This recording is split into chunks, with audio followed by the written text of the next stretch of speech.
All right, I just wanted to provide you with an update as to what it is that's going on in the charity, the Vanquish Foundation. It's been a while since we provided any sort of update. Of course, COVID has had a massive impact on this, and the trustees and I felt it was fair and appropriate to provide you with an update given the time that's passed. And of course, to those of you who kindly made donations, you've not really had any sort of feedback as a result of that, apart from a message of gratitude. We had a meeting about a week ago, and the outcomes were fairly straightforward. The agenda of the meeting was really to see primarily what type of beneficiaries are going to go through, which we already know the criteria, but also how we're going to source them, where we're going to look to find the very least the first beneficiary to go through, which of course the first beneficiary will be a bit of an experiment. The other thing we looked at was the type of training course they're going to do. We know it's going to be a security course, but there are there are a number of different courses that are available from which they can become qualified and licensed, and from that point they can go and seek work.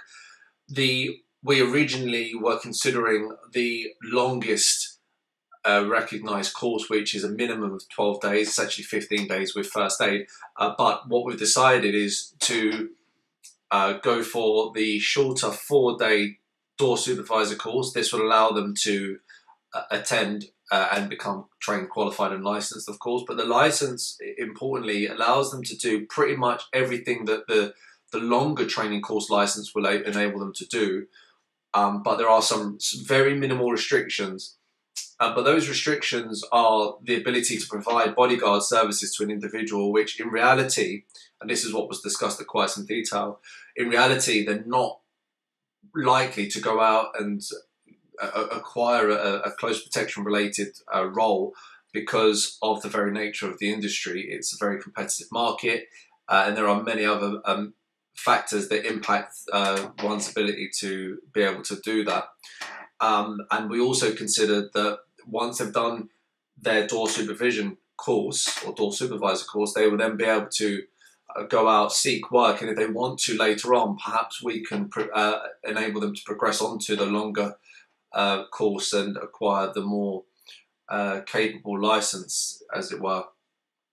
The other thing we discussed in relation to the change of the training program were the benefits to primarily the beneficiary, and the main benefit was that it's only 4 days, and of course somewhat taking someone from the situation they're in and then throwing them into a 15 consecutive day training course is going to be quite arduous and difficult for anyone, let alone someone who's just come from living on perhaps the streets or sleeping rough and then being kind of put into a hotel and then told to, well, not told, but asked to do this course to help us and to help us help them. So the 4 days less arduous and less of a sort of mental strain, as it were, and we hope that will benefit them just as much as the 15-day course would. The other thing is we looked at the costings as well. Of course, 15 days we're paying the cost of the course is being donated by Vanquish Training Academy, but the cost of the hotel, food, and everything else that goes with it, of course, will go up as the time increases. And so between the 4-day and 15 days, the expenses are considerable. What that means is we're able to get more people through, more beneficiaries through the charity using the 4-day model rather than the 15-day model, which means basically there'll be hopefully more beneficiaries as a result. And that was one of the main contributing factors as to why we decided that that's the best way forward. The Managing Director of Vanquish Training Academy, who's also one of the trustees, has agreed to enable Vanquish to deliver door supervision courses. Prior to this, we weren't able to, well, not we, because I'm no longer a part of the business, but the company were not able to deliver that. They only delivered really close protection training and medical training programs. But they're going to register as a training provider that's able to deliver door supervisor courses and therefore enable our beneficiaries to go through which is a huge help, of course. So I want to say a thank you to Matthew, and also want to say thank you to the other trustee, Vishal, as well, who has obviously spent a lot of time working on some of the admin side of things and getting the bank account set up, and going ahead and making sure that's all in place, ready for accounts to be submitted to the Charities Commission. So yeah, that's the update. In summary, we're changing from the 15-day close protection course to the 4-day door supervision course, with an aim to potentially, put the beneficiaries onto that later on, onto the 15-day course later on if they so wish.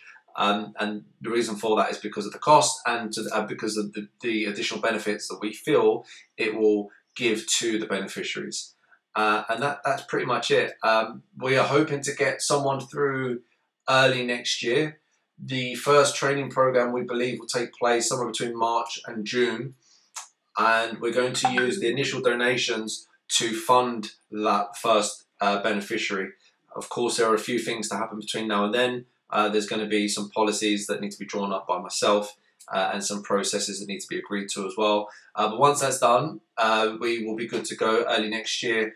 Like I say, early, between March and June, we would have had our first beneficiary through. So just want to say thank you again to everyone that's involved, the trustees, but also, more importantly, are the people who have kindly made the donations towards the charity on the GoFundMe page, the crowdfunded page, actually, should I say?